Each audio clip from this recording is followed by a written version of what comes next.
Questions orales, oral. Questions, the Honourable Leader of the Opposition.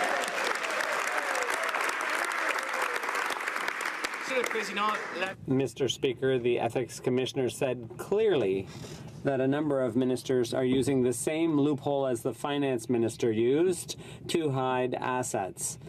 The Prime Minister, though, says that the Finance Minister is the only one to do so. So the question is simple. How many other cabinet ministers are using that loophole, and who are they?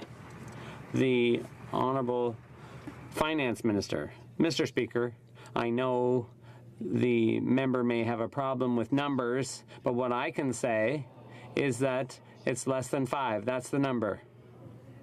We want to continue working with the Ethics Commissioner because that's the way our government makes sure that we don't have any conflicts of interest. That will continue to be our approach, to work with the Commissioner, because that's the method we have here. The Honourable Leader of the Opposition. Speaker, maybe the minister can help us out. Am I getting warmer or colder? It's more than 1, but less than 5. Is it 4? Is it 3? Is it 2? Why can't this minister just answer simple questions? Who are the other ministers and how many are there? Honourable Minister of Finance. Mr. Speaker, yesterday in this chamber, I had a member of the opposition come over to me and tell me not to take it personal because what happens here is just a game. But what I can say, Mr. Speaker, is that for our government, it's absolutely not a game. We are working to improve the lives of Canadians. And what I can say is for those 300,000 children who are being lifted out of poverty, for their parents, it's intensely personal. They care about our country and they care about their family. Mr. Speaker, we will not play the games of the opposition. We're going to work on behalf of Canadians. The Honourable Leader of the Opposition. Mr. Speaker, nobody here thinks that it's a game to expect ministers to be held accountable and to be open and transparent. But there have been some ministers who have been playing a game. It was called hide the assets. Right. And in the case of the Finance Minister, it lasted for 2 years. Right. Now, all of the opposition wants to know, all Canadians want to know is who are the ministers who are using similar loopholes, how many are there, and when did the Prime Minister know that this was going on? Honourable Minister of Finance. Mr. Speaker, the member opposite is wrong, and he knows he's wrong. I disclosed all of my assets to the Ethics Commissioner and will continue to work with her. We will not play the games that they're playing. We will continue to work with Canadians. I would ask the Honourable Member for Carleton and others to listen to the answers as well as, of course, to the questions. But we need to hear both, and as Speaker, I need to hear whether people say things that break the rules. So therefore, we need to listen. The Honourable Minister of Finance has the floor. The rules of that. Mr. Speaker, as I said, we won't be playing games. We will focus on Canadians. And for the member from Regina Capel, we know that for the 16,090 children that have received the Canada Child Benefit, on average $700 per family, it's not a game to them. It's helping their family. That's what we're working to do, and we will continue to do so. Leader of the Opposition. Well, Mr. Speaker, I would be happy if the minister could tell me how I'm wrong. Am I wrong when I say that the minister hid his assets for 2 years? Is the Ethics Commissioner wrong when she says that there is more than 1 minister but less than 5? Are Canadians wrong to expect a little bit better from this Finance Minister and this Prime Minister? So once again, simple questions deserve simple answers. Who are the other ministers that are using the same loophole that the Finance Minister used? Honourable Minister of Finance. Mr. Speaker, I can say that, yes, the member opposite is wrong when he says that I didn't disclose all my assets. I worked with the Ethics Commissioner, as all of us on this side are committed to doing. We will continue to do so.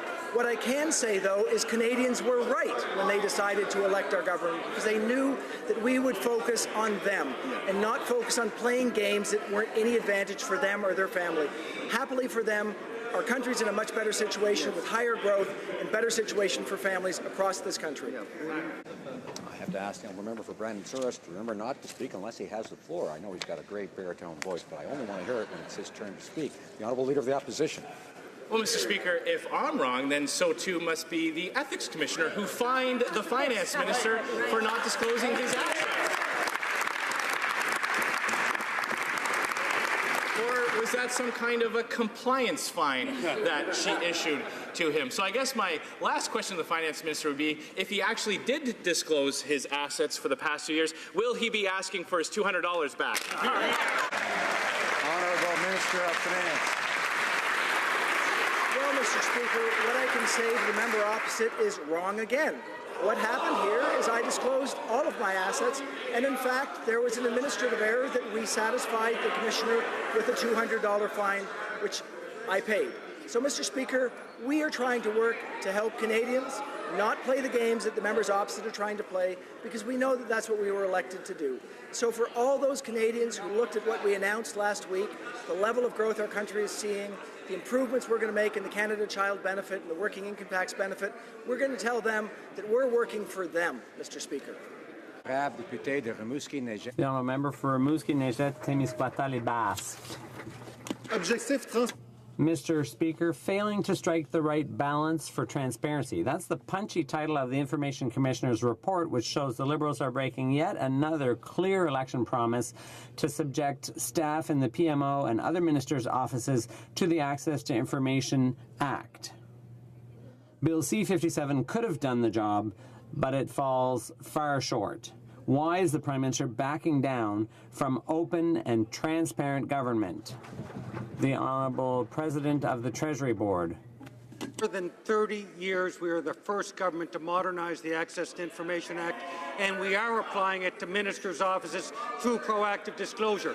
I understand why the NDP do not like proactive disclosure, because when we were in opposition, and the Prime Minister was leader of the Liberals in the opposition, when he led the charge on proactive disclosure of MPs' expenses, the Conservatives signed on to it quite quickly. But the NDP were dragged kicking and screaming to disclose their expenses to the Canadian public. They didn't like proactive disclosure. They don't like it today, Mr. Speaker. Honourable member, order. Honourable member for Skeena Bulkley Valley, order. This coming from the party of the sponsorship scandal, Mr. Speaker. The Information Commissioner dropped a bombshell yesterday. The Liberals' new No Access to Information Bill, C-58, will make things even worse than they were under Stephen Harper and Jean Chrétien. Ethics, cash for access, open government, all promises made, all promises broken. From the sponsorship scandal to missing and murdered Aboriginal women and girls, all of this came to light through access to information. So will the minister listen to civil society, immigration groups, First Nations, and fix this bad bill? The Honourable President of the Treasury Board. Mr. Speaker, we are proud to be the first government in more than 30 years to modernize the Access to Information Act.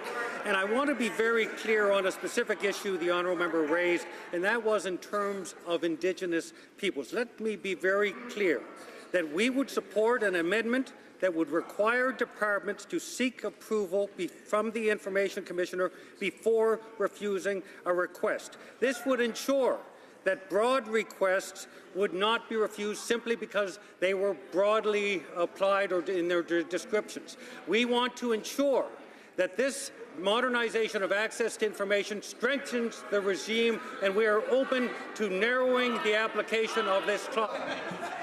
Honourable member for Skeena Bulkley Valley. And exactly, nobody in First Nations communities believes what that minister just said. Liberals seem to have invented a whole new game. It's called ethics bingo, Mr. Speaker. How many Liberals have secret numbered companies that they haven't told Canadians about? Is it one? Oh yeah, there's one. Is it two? Oh yeah, at least two, three. Tell me when I get to the right one and we can all yell bingo together. Enough with the games. Here's the PM's own instructions to his ministers. You must uphold the highest standards of honesty and impartiality, and the arrangement of your private affairs should bear the closest public scrutiny. When are they actually going to live up to those words? Or are they just meaningless and they're written on the paper? Honourable Minister of Finance. Mr. Speaker, I can tell you that our government is committed to living up to the highest standards. That's why we're working with the Ethics Commissioner to make sure that in all of our situations that she understands all of our assets. That's why we're taking her recommendations as we all have, in order to move forward and ensure that none of us have conflicts of interest. We know, Mr. Speaker, that that's the way that we get to do the work that we were hired to do by Canadians. And that is working to continue to grow our economy, make sure we have a fair situation where people get the benefits of that growth. That's what Canadians are seeing. That's what we'll keep doing. The honourable member for Rimouski-Nejet-Témiscouata Basque. Force the bare minimum that it should be following. The Prime Minister is dismissive of this House's calls for explanations of his ethical shortcomings and those of his government. But the facts are clear. The Prime Minister is still under investigation over his trip with the Aga Khan. The Commissioner has identified up to 5 ministers who are using this loophole. She also said she was concerned about Bill C-27 and the Finance Minister's role in it. This government said it wanted to raise the ethical bar. Why not at least do the bare minimum? The Honourable Finance Minister. Mr. Speaker, we are going to keep working with the Ethics Commissioner. We know it's very important, and that is why we decided that for us, the way to be sure we don't have any conflicts of interest is to work with her, and in that way, we can get down to work, the important work we do for Canadians. That's our approach, and now we have the highest level of economic growth and the lowest level of unemployment in years. It's a great situation for Canada and for Canadians. Honourable member for Richmond-Arthabaska.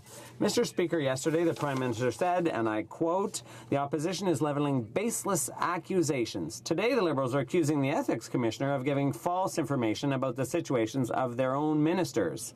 I have to wonder who's leveling baseless accusations against whom around here. My question is simple, Mr. Speaker. Why did the Prime Minister mislead Parliament and all Canadians when we know the Finance Minister did break the law on conflicts of interest? The Honourable Finance Minister. Mr. Speaker, as I said, yesterday I spoke to a member from the opposition who told me this isn't personal, it's just a game here in the House. To us, this isn't a game. This is important for Canadians. We know that 300,000 children are no longer living in poverty. For their parents, that's very personal. So we are going to continue to work with Canadians to improve their situation and the situation of our country. That's our goal. The honourable member for Richmond-Arthabaska. Mr. Speaker, Canadians' confidence is not a game. The minister's right about that, but the minister is playing games with their confidence. For 3 weeks now, the Prime Minister has kept on saying he has confidence in the Ethics Commissioner. Now that she's saying there's more than 5 ministers using the same loophole as the Finance Minister to hide their assets from Canadians, all of a sudden the Prime Minister says the Commissioner's wrong. So my question is simple. Are we to take it? Is the Finance Minister actually in a conflict of interest, and when did the Prime Minister know?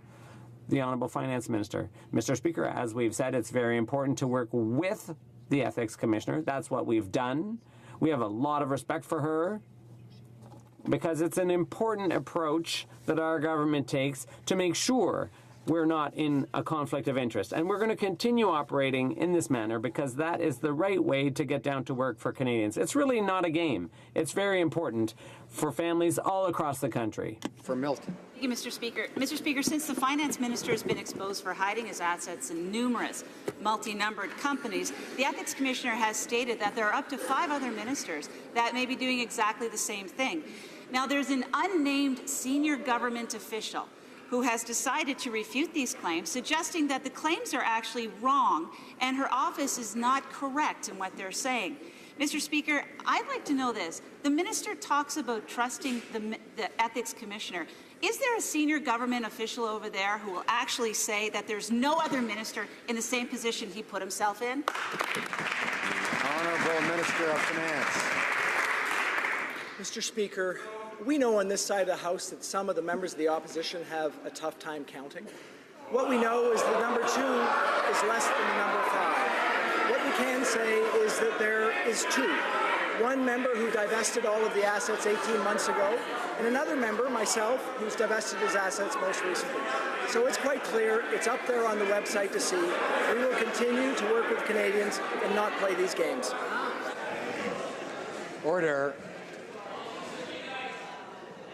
I'd ask all members to try to be careful about using things that cause disorder, and we know that everyone here can count very well. So let's not suggest otherwise. Order. That's enough. The honourable member for Milton has the floor. Mr. Speaker, one thing that we can all agree on is this Minister of Finance needs help in one thing in counting. He better count on getting some better communications advice.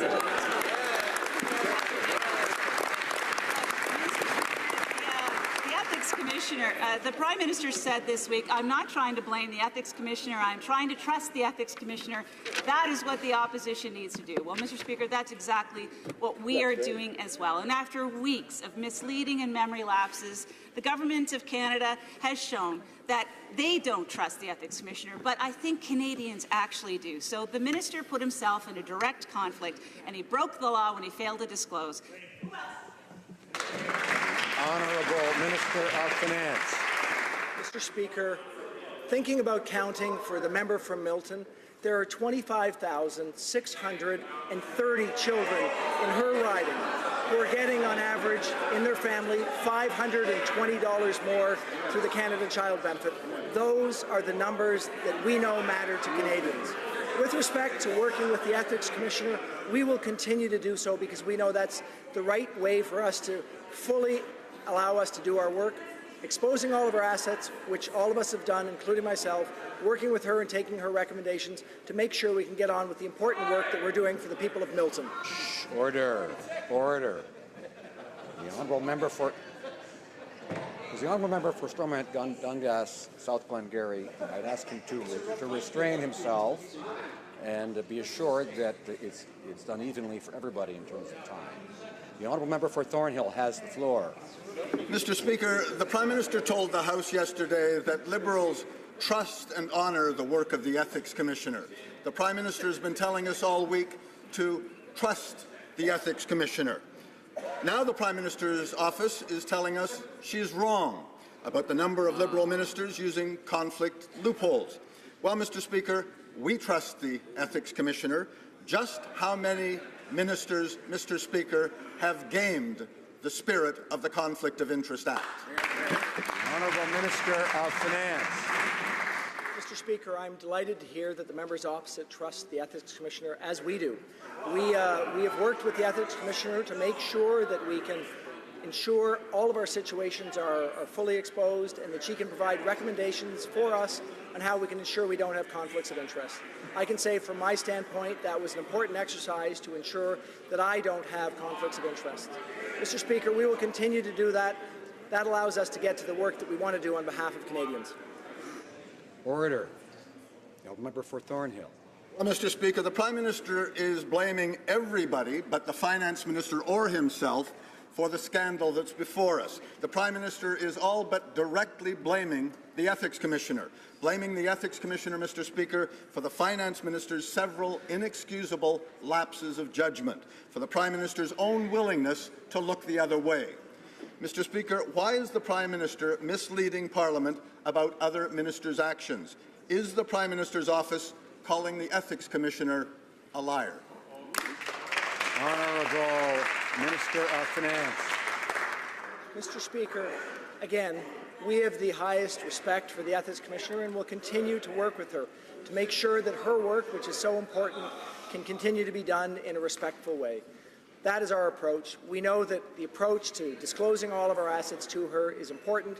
Taking her recommendations, which we've done, is important, and that will allow us to continue to help all Canadian constituents across the country, including those that live in the members' constituencies across the aisle. Now, a member for Laurier St. Marie. Mr. Speaker, Bill C-47 on the Arms Trade Treaty has many defects. For example, it doesn't set any firm legal limits on the Foreign Affairs Minister's authority to approve arms exports. And it doesn't cover arms exports to the U.S. 50% of our experts go to the U.S. Experts have attested to this before the Foreign Affairs Committee. My question is, will the government accept amendments to this bill, or better yet, scrap it and start over from scratch? The Honourable Foreign Affairs Minister. Mr. Speaker, we are keeping our election promise to deal with this issue, to regulate the arms trade, including illicit arms trade.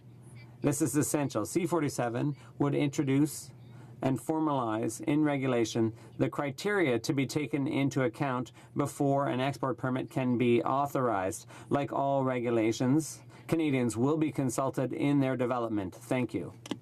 Laurier-Sainte-Marie. Now, a member for Laurier-Sainte-Marie.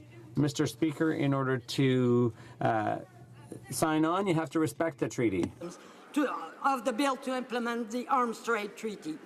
2 detailed reports have been issued that insist that the government's bill C-47 does not reflect either the spirit or the letter of the treaty. Nothing in this bill would prevent future arms deals with human rights abusers. So I ask the minister again, will the government amend this bill or withdraw it and start over? Here, here. Minister of Foreign Affairs. Mr. Speaker, I am proud to assure members of this House and all Canadians that we are delivering on our campaign commitment to join the Arms Trade Treaty. Tackling the illicit trade in weapons is essential for the protection of people and of human rights. C-47 would put into regulations the criteria that must be considered before authorizing export permits. As with all regulations, all Canadians will be able to provide input into developing these criteria. Thank you. Honourable member for Barrie-Innisfil. It's actually laughable, Mr. Speaker, to hear the finance minister talking about counting, because the thing he's been counting since he became the finance minister is a mountain of cash that he's made off of Morneau Shepell shares and dividends. Mr. Speaker, the Prime Minister does have a problem. He either agrees that the Ethics Commissioner is right that the Finance Minister broke the law, or he disagrees with her and says everything is fine. He can't have it both ways. He can't suck and blow at the same time. The Finance Minister has been found guilty and fined by the Ethics Commissioner. How could the Finance Minister betray the trust of Canadians? Honourable Minister of Finance. Mr. Speaker, we will continue to work with the Ethics Commissioner. We believe that's important. It's important also to focus on how Canadian families are feeling right now. They're seeing the highest growth rate they've seen in a decade. They're seeing over 450,000 new jobs created over the last couple of years. They're seeing the lowest rate of unemployment that they've seen again in a decade. This is a good situation for Canadians. We know there's much more to do. That's why we said we're going to index the Canada Child Benefit 2 years in advance. That's why we're putting in place an increase in the working income tax benefit. These are important things to help our country move forward. The honourable member for Beauport, Côte-de-Beaupré, Île-d'Orléans, Charlevoix. Who's telling the truth, the Ethics Commissioner or the Prime Minister? Since I have no confidence in the Prime Minister, I'm going to go with the Commissioner, like they've asked us to do every other time a Liberal scandal has surfaced over the past 2 years. But we see right through the Prime Minister's self-serving strategy, using the Commissioner to divert attention away from the real problem, the Finance Minister and everything he's hiding. Why is he defending the indefensible, and what is the Finance Minister hiding in his numbered companies? The Honourable Finance Minister.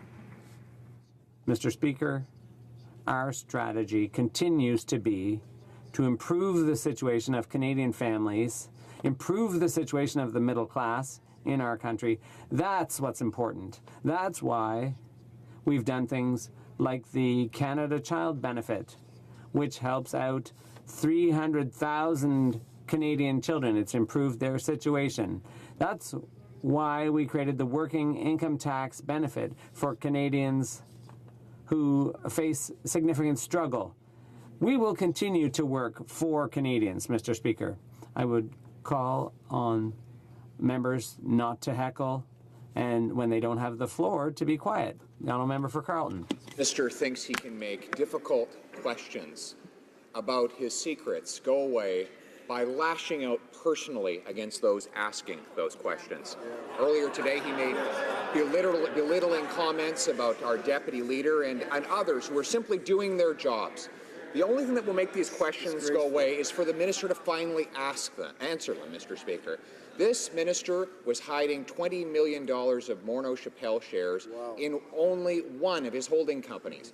Can he please tell us what else is he hiding in his other holding companies? Honourable Minister of Finance. Mr. Speaker, as I've said to this House, I believe it's important that we work with the Ethics Commissioner. That's important. And that is, in fact, exactly what I did. So by exposing all of my assets, 100% of my assets to the Ethics Commissioner when we came into office, I was able to get recommendations from her on how to best move forward to avoid that I didn't have conflicts of interest, like the other members of our government have done. We know, Mr. Speaker, that that's the way that we get to do the important work for Canadians, and not to play games or go for personal attacks that really don't advance the cause of any Canadians. The honourable member for Carleton. Listen, I know the finance minister is getting irritated by the process of accountability around this place, Mr. Speaker, but he did not reveal all of his assets to the Ethics Commissioner. He kept hidden his offshore company in France, and that's why she found him in violation of the law and required he pay a punitive fine. Now he's hiding other assets within different holding companies. He could make these questions go away if he'd simply tell Canadians what is he hiding in his vast network of numbered companies and trust funds. Honourable Minister of Finance. Mr. Speaker, perhaps the member from Carleton doesn't actually know what an asset is, but all of my assets were exposed to the Ethics Commissioner. What I can say, Mr. Speaker, is that we continue to work on behalf of Canadians, and we will continue to do so. So, Mr. Speaker, for the member opposite, the member from Carleton, what I can say is for the more than 16,000 children in his riding that are getting the Canada Child Benefit, an average of $430 per family, we are proud that we are able to help those families. Thank you, Mr. Speaker. I encourage all members, please not question the intelligence of the members or their ability to understand basic concepts. Order. Alors. Order. Alors. Order. The honourable member for Salaberry-sur-Oise. Mr. Speaker, the Minister for Youth has boasted about providing better opportunities for young people when actually his government is spending $19 billion less than 40 years ago on youth programs. This is absurd when we know that more young people with a post-secondary education, there are more young people with a post-secondary education, but they are poorer than 40 years ago. There is clearly no lack of need. Funding for studies, increasing food insecurity, for example. When will the Minister of Youth finally walk the talk and support youth? The Honourable Parliamentary Secretary for Youth. I can tell you that we are very proud of our historic investments in young people across the country, beginning with historic investments in our summer job program. We invested historic sums and increased by 50% in, for example, bursaries.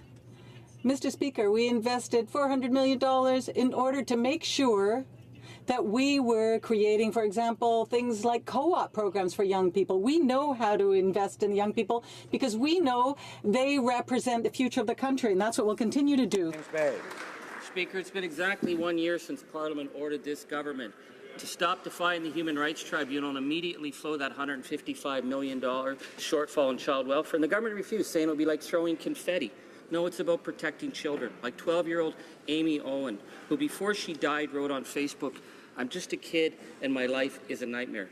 To the Minister, stop defending the same feeble funding formula for child welfare established by Stephen Harper. Why will the Minister refuse to flow that money that was ordered by the Parliament of Canada? Minister for Crown Indigenous Relations. Mr. Speaker, I thank the member opposite for raising this very important question in this House. We have contributed hundreds of millions of dollars to bringing equity for children in this country. As it relates to child and family services and the gaps that exist there, we recognize that we are facing a national crisis in terms of the way that Indigenous children are overrepresented in the child welfare system. As of this week, I have called for an emergency meeting of all appropriate partners, the provinces, the territories, Indigenous leaders in this country, First Nations, Inuit and Métis. We will get together and we will solve this crisis together. Honourable member for Coquitlam, Port Coquitlam. Thank you, Mr. Speaker. I was saddened to read today that the Leader of the official opposition has adopted Stephen Harper's approach to the opioid crisis. He is proposing that people with addictions issues should be arrested and incarcerated instead of being provided the help that they need to stay alive and work towards a healthy future. The fact that the Conservatives want to reinstate Stephen Harper's failed strategy is irresponsible. People with addictions issues need help, not incarceration. Will the Minister of Health please update this House on her efforts to address the opioid crisis and provide needed support? The Honourable Minister of Health. Order. Thank you very much, Mr. Speaker. Mr. Speaker, I'd like to thank my honourable colleague for his work and his tireless efforts in this matter. Like him, Mr. Speaker, I was extremely disappointed yesterday when I heard the opposition leader's outdated belief. Unlike the Conservatives, our government is actually supporting law enforcement where it matters. Rather than prosecuting those with mental health and addiction issues, we are disrupting illegal drugs at the border and diverting people out of the criminal justice system.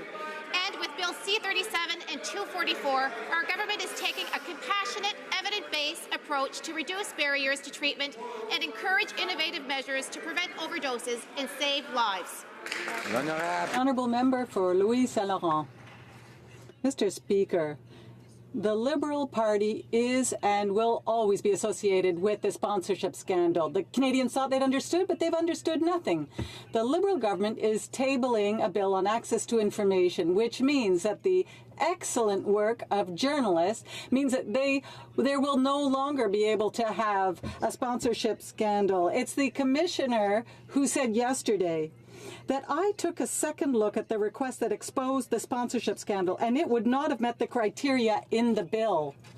Why does the Liberal government want to hide other scandals besides the sponsorship scandal? The Honourable President of the Treasury Board. The Conservatives promised to reform access to information, and they did nothing in 10 years. They were the first government in the Commonwealth to have been found in contempt. So we have no lessons to learn from the most secretive government in history. The Honourable Member for Louis Saint Laurent. Well, maybe the President of the Treasury Board will have a lot more respect for the Information Commissioner, because here's what she said. She said that access to information reform is window dressing on part of the Liberal government who promised transparency when in fact the proposed changes will be a step backwards for citizens' rights. It's the Information Commissioner who said that. Is the Liberal government trying to hide other scandals beside the sponsorship one? The Honourable President of the Treasury Board. Mr. Speaker, we are the first government after more than 30 years to bring in reforms to access to information legislation, and we will work with the Information Commissioner in order to do so. Let's be very clear. For the first time in history, our government is giving the Commissioner order-making power. For the first time in history, we are actually applying the Access to Information Act to ministers' offices and to the Prime Minister's offices. Mr. Speaker, the Conservatives did nothing to modernize the Act in 10 years. We're getting it done. The member for Lakeland. Mr. Speaker, the Finance Minister has placed the Ethics Commissioner in an impossible position, first by withholding information from the Commissioner, then by claiming that she supported everything he did, but she fined him for not complying with the Act. So instead of insulting MPs and insinuating that female elected representatives can't do math, why won't the Finance Minister just come clean and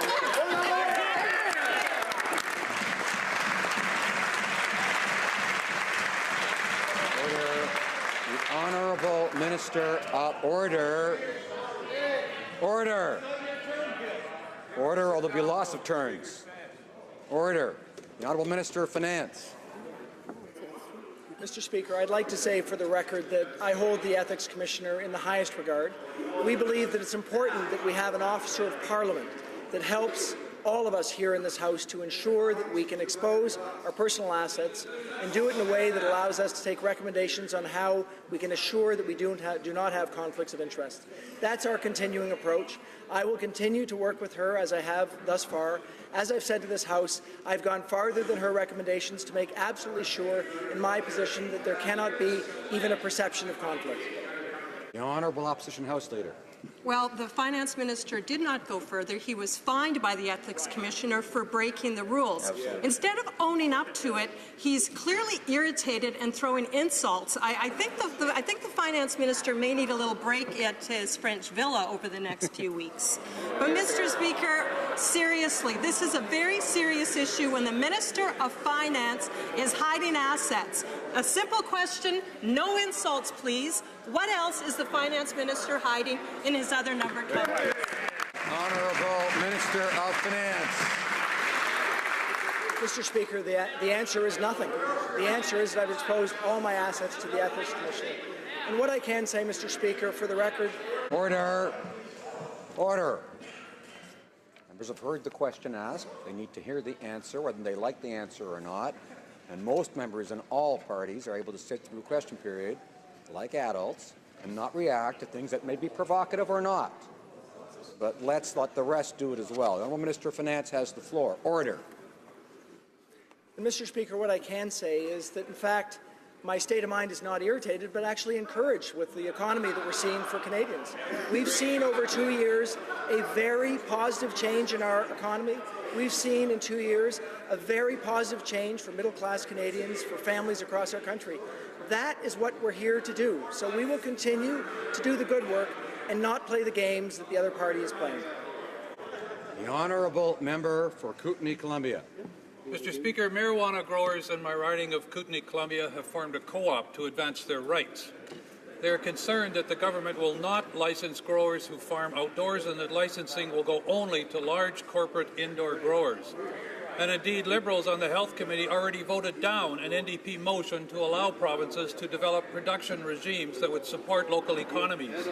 As the government moves to legalize recreational use of cannabis, will they stand with and support economically important small-scale outdoor farmers across Canada and ensure that they have a future? Yes or no? The Honourable Parliamentary Secretary to the Minister. Mr. Speaker, our government has introduced a comprehensive framework for the strict regulation of the production, the distribution, and the consumption of cannabis. We've been working collaboratively with our provincial and territorial partners. Health Canada administers a very effective system of licensing for those who meet the requirements of that regulation to ensure that what will be consumed by Canadians is of known potency and purity. Those rules are important for the health and safety of all Canadians, Mr. Speaker, and we will continue to promote them. Honourable Member for Courtenay Alberni.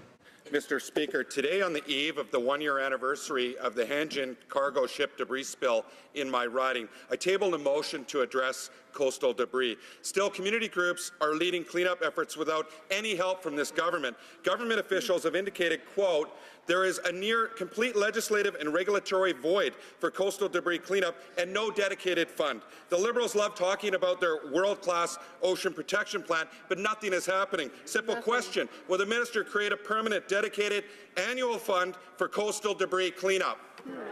Honourable Minister of Transport. Mr. Speaker, my colleague is right. We are very proud of our Oceans Protection Plan, which now has approached its first-year anniversary, and we have announced over 50 measures. With respect to ships that lose cargo, it is very clear that they are responsible for the cleaning. That is the situation with the Hanjin that my colleague is referring to. The Honourable Member for Carleton. Earlier today, the Finance Minister said that our Deputy Leader can't count, when in fact he's the one who's 100% over his promised deficit levels. Right. He said that others don't know what assets are when he's the one who just forgot to report his asset, an offshore company in France, to the Ethics Commissioner.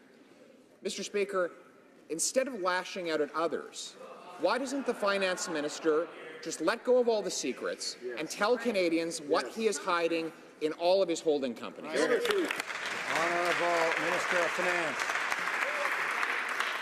Mr. Speaker, earlier today, I was speaking to the member from Milton.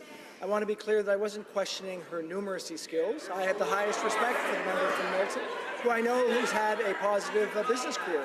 What I am questioning, and what I would question the member from Carleton, is the numbers that he's actually focusing on. In his case, I think the numbers he should focus on are the more than 16,000 children in his riding who are getting the Canada Child Benefit. On average, $520 per family. This is what we're doing for Canadians, Mr. Speaker. We're making families better off so that they can actually move forward to have confidence. Order. Order. The member for Carleton. The only way to know if he's making Canadians better off, instead of just making himself better off, is just to reveal what investments he has held over the last 2 years in his vast network of holding companies and trust funds. We just recently found out that he was taking $65,000 a month in dividends from a company that he simultaneously regulated. He introduced a bill that would help that company.